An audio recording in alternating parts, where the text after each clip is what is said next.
আমি বর্তমান সরকারের কাছে বিনীত আহ্বান রাখবো বা অনুরোধ রাখবো যেন এই জাতীয় প্রোগ্রামগুলির ভিতরে কাউকে যেন কোনোভাবেই যেন হ্যারাসমেন্ট না করা হয়, শিকার অথবা ওই এই গ্রেপ্তারের শিকার যেন না হয়, সেটা আমি বর্তমান সরকারের কাছে বিনীত আহ্বান রাখবো বা অনুরোধ রাখবো যেন এই জাতীয় প্রোগ্রামগুলির ভিতরে কাউকে যেন কোনোভাবেই যেন হ্যারাসমেন্ট না করা হয়। নিষিদ্ধের যে বিষয়টা সেটা শুধুমাত্র ছাত্রলীগের উপরে, আওয়ামী লীগের বেশ কয়েকটি অঙ্গ সংগঠন রয়েছে। নিষিদ্ধের বিষয়টা হচ্ছে ছাত্রলীগের উপরে, এটা হয়তো নির্বাহী আদেশে তারা নিষিদ্ধ করেছে সাধারণ বিষয়।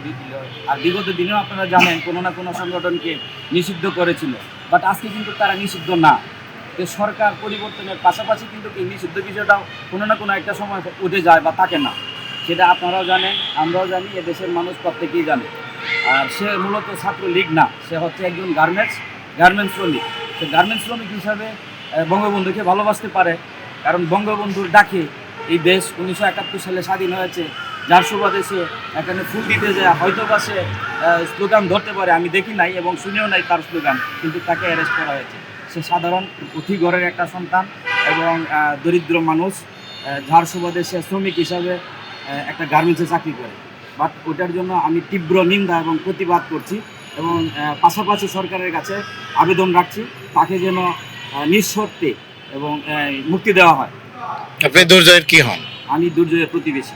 আচ্ছা, নিষিদ্ধের বিষয়টা ছিল অন্তর্বর্তীকালীন সরকার, যারা অস্থায়ী একটা সরকার ছিল, তারা ছাত্রলীগের উপর নিষিদ্ধ আরোপ করেছিল।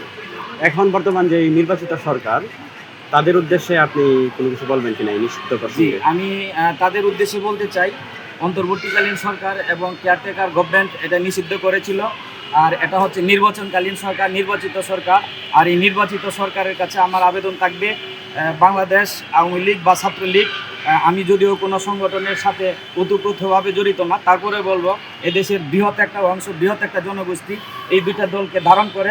বাংলাদেশ আওয়ামী লীগের আগেও ছাত্রলীগের জন্ম এবং তাদের প্রতিষ্ঠা, যার সুবাদে আমি বলবো প্রাচীন এবং ঐতিহ্যবাহী এই সংগঠনকে আর এই দায়মুক্তি থেকে বিদায় দিয়ে তাদেরকে আবার রাজনৈতিক মাঠে এবং গণতন্ত্র চর্চা করার জন্য তাদেরকে যেন আবার পুনরায় রাজপথে বা রাস্তায় অথবা তাদেরকে রাজনৈতিক অধিকার ফিরিয়ে দেওয়া হয়, সেটাই বর্তমান নির্বাচিত সরকারের কাছে আমার আবেদন থাকবে।